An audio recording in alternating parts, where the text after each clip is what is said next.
Okay, everybody. This is my, I don't know, third attempt. I don't even know what's going on here. I've recorded this video already before and just lost the entire thing. And so I am trying to do it again right now. Um, so I'm going to try to have some energy and some excitement, but I may falter in that regard because I did not want to have to make this video a second time. But alas, here I am. Now, if you were gone from class last Friday, which will be Friday, March 13th, yes, Friday the 13th, then this is what you missed. If you happen to have been there on Friday, but you need a little refresher, well, this is it. This is what we did that day, whether you remember it or not. So, what I started with was a ramp of the track up at my table. I had what's called a go car. That is the official name of it. It is a go car. And I had a motion detector back here behind, which we've used before in class. You might not remember, but we've used it before. So a motion detector here, go car here, and I let the go car go, and it rolled down the track. Now, hopefully you're thinking about what that would mean. What kind of motion would you expect to see of the go car rolling down the track? Now, this is not a motorized vehicle. It simply has four wheels that are loosely bound to the body of the vehicle there, and it can roll freely. So, what do you think would be happening to this as it rolls down the track? How would you describe that motion? Well, I hope you're thinking in your mind there that it would actually get faster. This is not going to look like the tumble buggy that moved along at a steady, constant velocity. This is going to look different than that. And so that's what we were trying to figure out. Now, in class, you would have, if we were in class this week, because right now I'm recording this, today is, what is today? Wednesday, March 18th. So if we were in class this week, you would have already collected the data for this experiment. But instead, in class, what I did was I set up the motion detector, and the motion detector detected the movement of the vehicle, and then it created a position time graph for us based on that data. So, I'm just going to show you what that graph looked like. Oh, hold on. This is an T graph, a position time graph. So what that graph, that T is weird. That's still weird. So the position time, that's probably still about as weird as it was. Oh well. So that position time graph, after I performed this in class, it looked kind of like this. Oh, that's terrible. Let me try that again. It looked more like that. So that's what the graph looked like in class of an object that was rolling down a track. Now, if you remember from the tumble buggy situation, we had a line that came like from the origin or wherever your tumble buggy started, and it went out with a constant velocity, constant slope. And constant slope on this graph meant what? It meant constant velocity of our vehicle. Because again, the slope of this graph is velocity. So the slope of the position time graph used to be constant for the tumble buggy because it had a constant velocity. Now, this car, as it rolls down the track, gets faster. It speeds up as it goes, and so the speeding up part means that this position time graph can no longer be constant velocity. It's going to have to be a velocity that is changing. Well, that means the slope must change. And that's why the line has to be a curve. A curved line does not have a constant slope. It has a changing slope. Now, how can we determine what the slope or steepness is of a curve? Well, there's this thing called a tangent to the curve. So, I'm going to switch to the next slide here, which will show that definition. Okay, so here we go. The tangent to the curve is a line that touches only a single point on a curve. Oh, and I lost my graph now, didn't I? So let me redraw that. So my oh boy. This is just terrible. An XT graph. And here we go. So that's what the curve looked like. Now let me kind of explain to you what a tangent to the curve is like. We have let's just say I have here a ball that's obviously like a circle. Oh, that's not good. Let's try that again. Oh, that's still not very good, but it's going to have to do. Now, a tangent to the curve, again, a line. Now, hopefully you've written this down. Hopefully you've been writing all of this stuff down. So make sure you write that down. A line that touches only a single point on a curve. Okay, let me try to draw one for you here. A tangent to the curve. Oh no. What if I can move that? A little bit, maybe? Oh my gosh.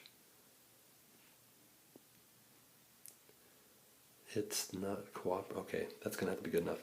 So that is a tangent to the curve. Now, the tangent is touching the circle at about that point right there.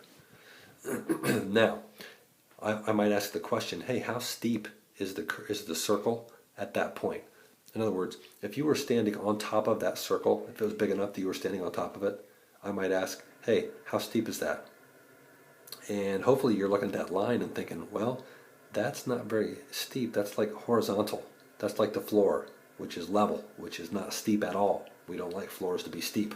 So that tangent on that outside edge of that circle is telling us that we have a not very steep area. Now if I move the tangent, if I draw another one, and draw another one like maybe over in this area, it's going to be kind of like this. Again, it can only just barely touch. Imagine it like a meter stick that is touching the outside edge of a ball. Like imagine this to be like a basketball.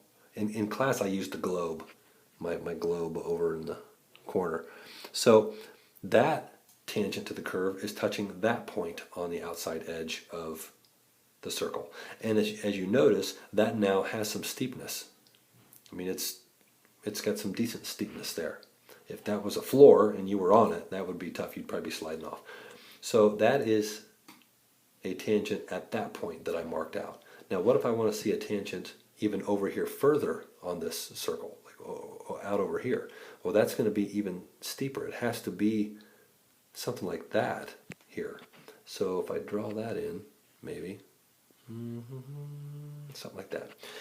So that tangent is touching a spot way on that side of the circle. And notice that's even steeper. So if you can just imagine, a tangent to the curve is like a meter stick that's rolling across the surface of a ball or a circle like this, where it can only touch a single spot at one time. It does not intersect the edge of the circle. It can only roll along the outside edge. Now, what's the purpose of this? Like, what's the point of that? Well, here's the point. The tangent line shows, oh no, oh my gosh, that whole thing moved. Whoa, whoa, oh what the, oh now I got problems. Okay, it shows how, oh gosh, the steepness of the curve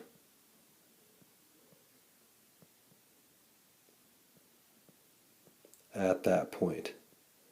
At that point. Oh my goodness. This writing is terrible. Okay, there we go. So hopefully you got that. It shows the purpose of a tangent line or a tangent to the curve is to show how steep the curve is at that point. Now what's the point of that? Like, why does that matter? Well, let's look at our curve over here. Let's look at the curve that we got from the motion of the go-car as it sped down the track and got faster as it went. If it got faster as it went, then what is that telling us about our XT graph? Because remember, our XT graph the slope of this graph, the slope of the xt graph is what? Velocity. So because the slope of that graph is velocity, what I need to do is look at how steep is this curve. So how steep do you think it is down here? Like when it just started to move, how steep do you think that is?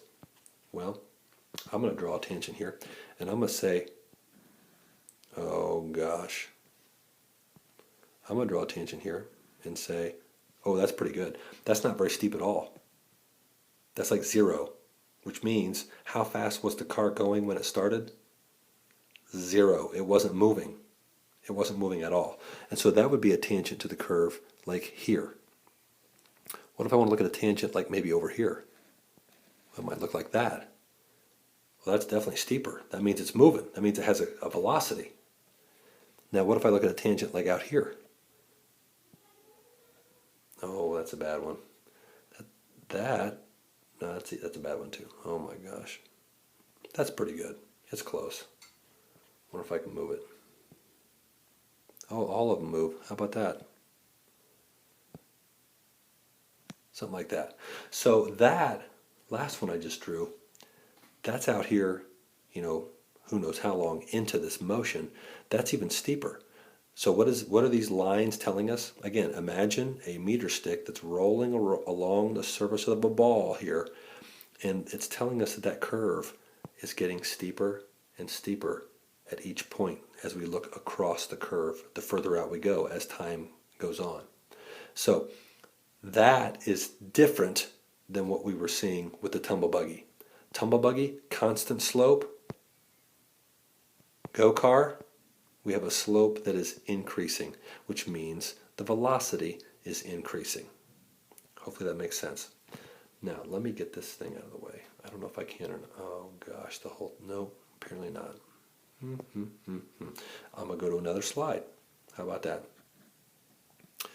Let's see here. Okay, here we are again, kind of starting over. And on the next slide here, what I have is, now I will remind you, we had the xt graph like this, and it had a curve that was like that. Now, what does a vt graph, what does the velocity time graph look like for that motion? In other words, if you remember now, if we look at and think about what our tangents were like not very steep at the beginning, steeper here, and even steeper when we got to the end. So that means the steepness of this curve is increasing, which means the velocity is increasing. Because again, we said that the velocity, that the slope here is the velocity. That is the velocity. So what does that tell us then about the VT graph? Well, the VT graph has to start with no velocity because our slope here was none. The car started at rest. It wasn't moving. And so here we start with no velocity, and the velocity is going to get bigger as time goes on, which means the graph, the line on the graph, has to do something like this. Oh boy, wrong spot. Jeez Louise. Has to do something like that. This is telling us that it starts with none and the velocity increases as time goes on. That is different than what we have seen so far. What we've been seeing so far is a horizontal line on our velocity time graph. We've had horizontal above the t-axis. Now remember, that's 0 velocity. These are pluses, positive velocities, and these are minuses, negative velocities.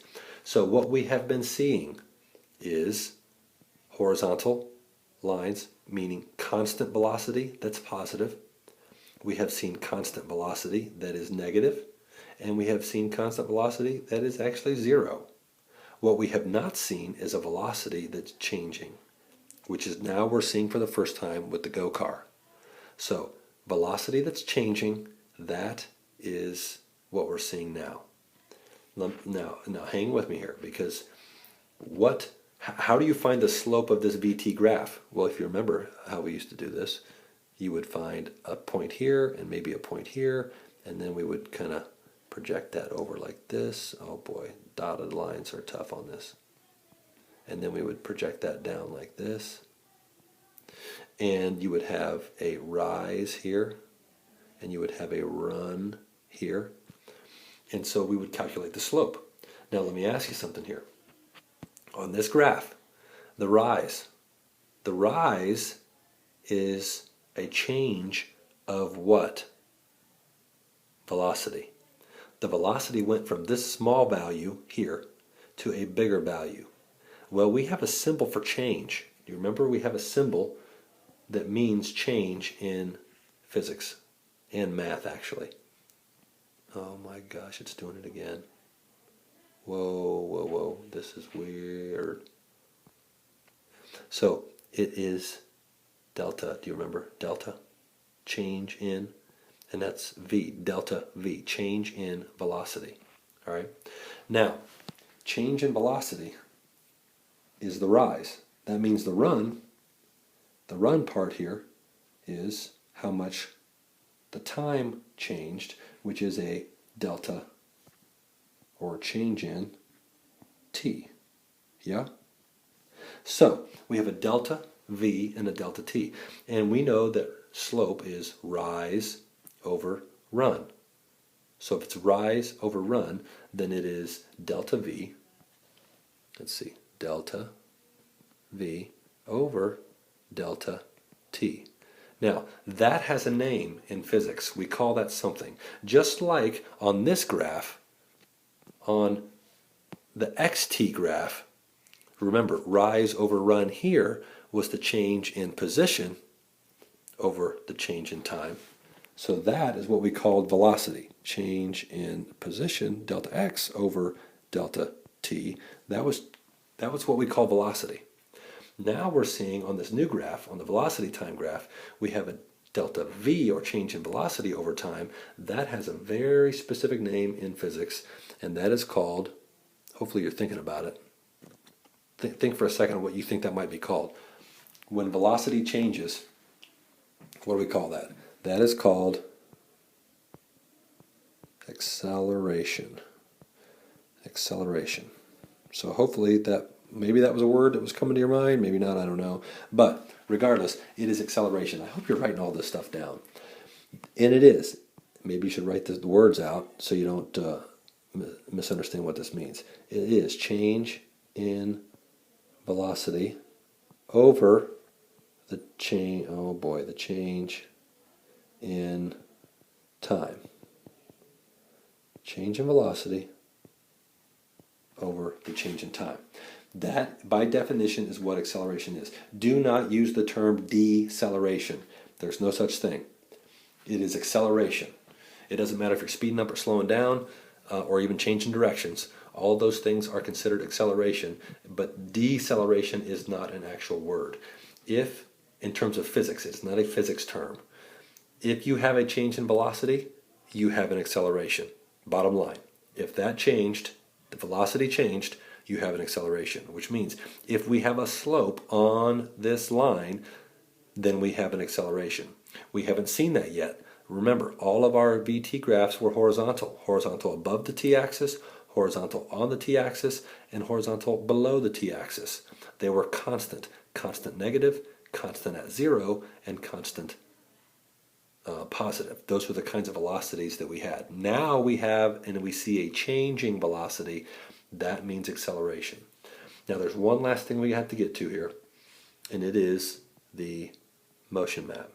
So how do you indicate that the object is not traveling at a constant velocity on a motion map? I hope you're thinking about what that would mean. How did we show that an object was traveling at constant velocity on a motion map? That would be arrows that are all the same length.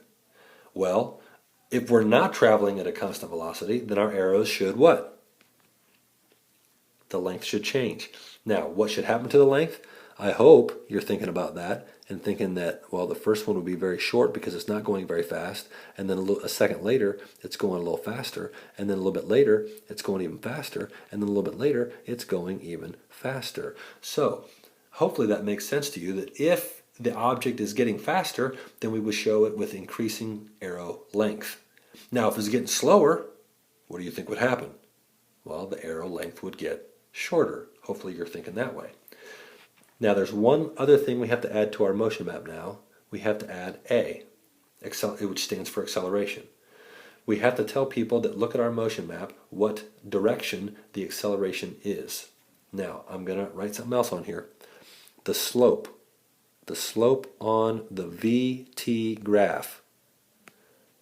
The slope on the XT graph meant velocity. The slope on the VT graph, what just happened here? I just used a highlighter apparently. The slope on the VT graph is velocity. Oh my gosh, acceleration. I don't even know what's going on right now. Is acceleration. So, if the slope of this graph right here is acceleration, and it's a positive slope, then that means we have what kind of acceleration? I hope you're thinking positive. And that, how we indicate that is an arrow that's in the positive direction. We only have three options. The acceleration is going to be positive if the slope here is positive. It's going to be negative if the slope here is negative, or it's going to be constant if the slope here, the acceleration is going to be 0 if the slope here is 0. So it's going to be positive if the slope's positive, it's going to be negative if the slope's negative, or it's going to be 0 if the slope is 0. So again, for acceleration on your motion map, your only options are going to be positive, negative, or 0. Those are your only options. And in this case, we see, hopefully you see, that it is positive. Oh goodness, so that, I believe that's it. So that should be, hopefully, the end of the discussion from what we had last Friday, March 13th, in class. I hope that I don't lose this video and that you can actually see it and you will hopefully learn something from it. If not, oh boy, I feel bad about it.